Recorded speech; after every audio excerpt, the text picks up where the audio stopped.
Hi everyone, I hope you're all having a great day. Today I'm going to do a quick review of The Tea-Girl of Hummingbird Lane by Lisa C. and then talk about a gift I purchased after reading this book.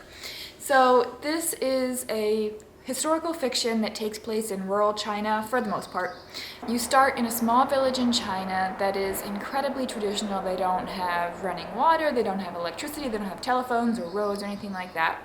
And you follow the life of one girl as she grows up in this village, and she is learning to question the traditions of her people. And as she's growing and developing this sense of self and sense of identity, she ends up getting pregnant, and the man, that the father of the child, can't marry her at this moment for very many reasons. And so she ends up giving this baby up for adoption. And throughout the rest of the story, you follow that main character as she goes about her life in China, and then you get snippets from the adoptive daughter through documents related to her adoption. And I thought that was a really unique way to tie the stories together. So some of the themes that are explored in this story are mother-daughter relationships and adoption and tradition versus modernization, particularly in China, but you do get to see a little bit of how this plays out in America as well. While I was reading this book, I loved learning about the Aka traditions. I loved learning about tea. These rural villages in China are where we get some of the best teas in the world, and I had never really read or learned anything about them, and so that was fascinating for me. I really appreciated how Lisa C. wrote about the complex relationship that develop around adoption. And I also appreciated the juxtaposition between village life in China and city life in China.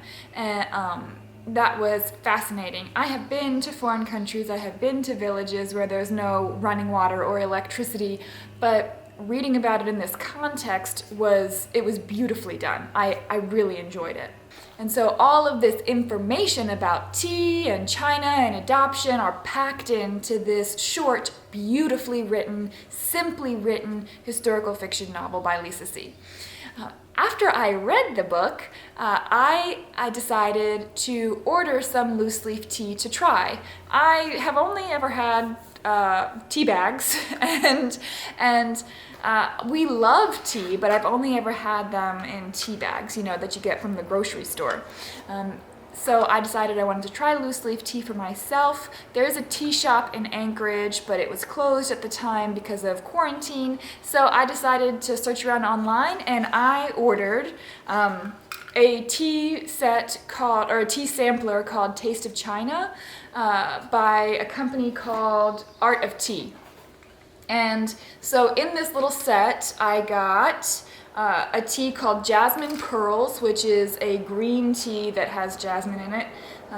Iron Goddess of Mercy, I love that name. And that's an oolong tea, which I had never had before, and it's definitely my favorite from the box. Then I got a white peony tea, which is just white tea, and then Dragon Well, which is a green tea. So these are pretty small boxes, but the cool thing about loose leaf tea is that you can re-steep it. In my opinion, the white tea and the green tea don't re-steep as well, but the oolong tea re-steeps very well, multiple times. So I had just really enjoyed reading about tea and then experiencing it for myself in my own home, which had to happen because of quarantine. After quarantine is over and things are truly open back in Anchorage, I would like to try going to the tea shop here just to see what that's all about. But so far I've thoroughly enjoyed drinking the tea in my own home, and it was a lot of fun to try that after reading Lisa C.'s wonderful book. So I would definitely recommend it to anybody who enjoys historical fiction, particularly historical fiction that takes place in China. So let me know if you've read this book, or if based on this book you have any other books that you think I might enjoy. Thanks guys, I hope you have a great day. Bye.